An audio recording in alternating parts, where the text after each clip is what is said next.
यहाँ से पानी निकलना शुरू होगा, ठीक है, कुछ ऐसा। तो रेंज का एक्सप्रेशन अपन वैसे ही लिखेंगे।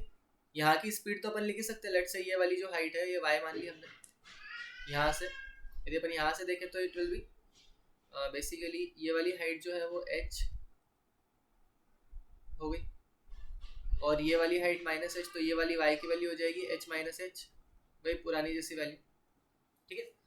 तो यहाँ से निकलने वाली जो वेलोसिटी होगी that will be under root 2g/y, ठीक है। अब जो टाइम लगेगा उसको, टाइम बेसिकली इतनी हाइट के करस्पॉन्डिंग होगा, तो अपन टाइम भी लिख सकते हैं। टाइम ऑफ फ्लाइट इसका हो जाना चाहिए 2, पहले अपन ने कैपिटल H लिखा था, this time it will be capital H plus h1, sorry small h plus h1, small h plus h1, ये इसका टाइम ऑफ फ्लाइट हो जाएगा divided by g under root, ये हो गया इसका टाइम ऑफ फ्लाइट। फिर से अपन क्या करेंगे, रेंज निकालने के लिए इसको इस टाइम ऑफ फ्लाइट से मल्टीप्लाई करेंगे। वो रेंज बेसिकली h और h के टर्म में बन जाएगा, स्मॉल h और कैपिटल H के टर्म में। इस बार h1 एक एडिशन में आ गया, उसको डिफरेंशिएट करेंगे, डिफरेंशिएट करके मैक्सिमाइज करेंगे, जीरो करेंगे, वहाँ से h की वैल्यू निकलेगी और उसके अकॉर्डिंग रेंज जो है वो मैक्सिमम सेट हो जाएगी। समझ आया?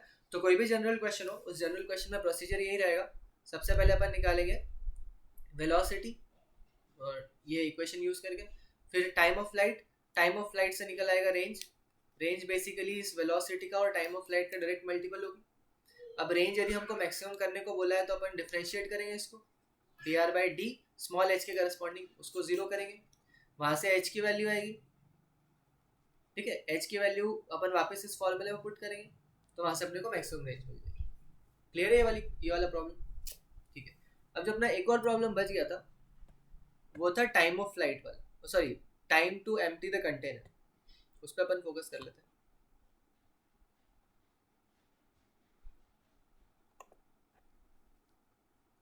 हाँ, तो एक कंटेनर है,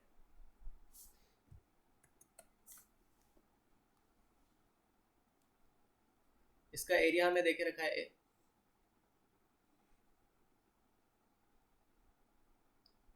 यहाँ पे होल करके रखा है, ठीक है, और ये h हाइट तक फील्ड था t इज इक्वल टू 0 पर, ठीक है। अपन क्या करते हैं, होल को नीचे कर देते हैं बॉटम में, क्योंकि अपने को पूरा कंटेनर को एम्प्टी करना है। क्लियर? तो बेसिकली इनिशियली वाटर का लेवल जो होगा वो इतना होगा, ये वाटर का लेवल होगा, और धीरे धीरे वाटर का लेवल फॉल हो रहा होगा, इसका एरिया ऑफ ऑरिफिक मान लेते हैं, ठीक है। तो अभी वाटर का लेवल नीचे चलता जा रहा होगा, ठीक है। लेट से किसी भी टाइम t पर जो वाटर का लेवल है वो नीचे गिर गया बाय डिस्टेंस और बाय लेंथ y,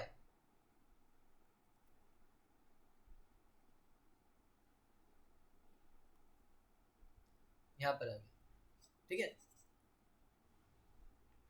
ये वाली सेपरेशन अपन इसको अपन x मान लेते हैं और इसको बोल देते हैं let's say it is y, ठीक है। तो यहाँ से पानी बाहर निकलना शुरू होगा, ये वेलोसिटी जो होगी it will be under root 2g/y at any instant. अब यहाँ पर y भी चेंज हो रहा है, मतलब ये हाइट जो है, ये हाइट वाटर के लेवल की चेंज हो रही, तो वेलोसिटी भी यहाँ पर वेरिएबल होगी, ठीक है।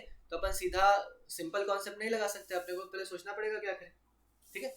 तो बेसिकली अपन सबसे पहले तो इक्वेशन ऑफ कॉन्टिन्यूटी लगा लेते हैं, ठीक है। इक्वेशन ऑफ कॉन्टिन्यूटी लगाएं किसके बीच में, किसी भी इंस्टेंट पर जहाँ पर अपर सरफेस ऑफ वाटर है वहाँ से लेके तो इस पॉइंट के बीच में ठीक है। तो बेसिकली अपन लिख सकते हैं इसकी वेलोसिटी अपन मान लेते हैं कैपिटल V और इसको मैंने स्मॉल v लिखा, ठीक है। तो we can write A capital V is equal to A into small v, ठीक है। अब स्मॉल v की वैल्यू हमारे पास है, कैपिटल V की वैल्यू क्या होगी, कैपिटल V की वैल्यू अपन किसी भी इंस्टेंट पर देखें तो that must be equal to basically dy by dt, तो हो जाएगा A into dy by dt, क्योंकि किस रेट से y कम हो रहा है that will decide what is the velocity, right. A की वैल्यू A और इसकी वैल्यू हो जाएगी अंडर रूट 2g/y, ठीक है। बस टाइम दिख गया यहाँ पर, इसको सिंप्लीफाई कर लेते हैं, देखना ध्यान से कैसे, A into dy by dt is equal to A under root 2g/y। हम क्या करते हैं, इसको इधर ले आते हैं, dt को उधर ले जाते हैं, ठीक है। तो A बाय A या फिर dt is equal to A by A dy √2GY, ठीक है, ये dt हो गया। इसको इंटीग्रेट करते हैं अब, dt is equal to a by a √2g, ये हो जाएगा y की पावर -1/2 dy, ठीक है। अब बेसिकली अपन y इज इक्वल टू, पहले y is equal to h था, बाद में y इज इक्वल टू 0 हो जाएगा, तो ये अपन इंटीग्रेशन की लिमिट यहाँ से पता चल गई हमको। तो जो, और इधर हमको टोटल टाइम मिल जाएगा डेल्टा टी, तो इस डेल्टा टी को अपन लिख सकते हैं delta T is equal to a divided by a √2g, y की पावर -1/2 का इंटीग्रेशन होगा y की पावर +1/2 डिवाइडेड बाय 1/2, ठीक है। लिमिट अपन रखेंगे y is equal to h से लेके y इज इक्वल टू 0 तक,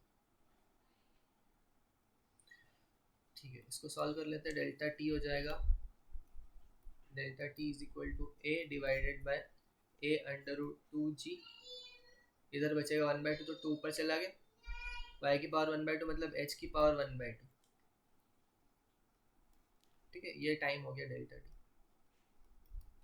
ये होगा basically a by a √2h by g, this will be the time.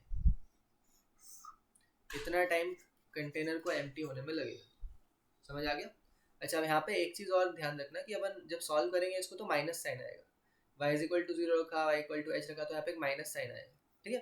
तो अपन ने बेसिकली यहाँ पे स्पीड का मैग्नीट्यूड रखा हुआ है, यदि अपन ध्यान से देखें तो v बेसिकली होना चाहिए, v vector must be equal to, और capital V vector,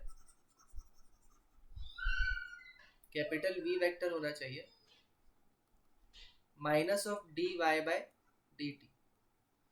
basically y घटता जा रहा है और इधर v की डायरेक्शन इधर है, y की डायरेक्शन अपन यहाँ से यहाँ तक मेजर कर रहे हैं, ठीक है। तो बेसिकली दोनों की डायरेक्शन ऑपोजिट होने की वजह से एक नेगेटिव साइन यहाँ पर आएगा, क्लियर। तो इसलिए मैंने उसको ओमिट कर दिया डायरेक्टली, लिमिट में भी मैंने उसको हटा ही दिया, तो डायरेक्टली जो टाइम का आंसर होगा that will B this, clear है।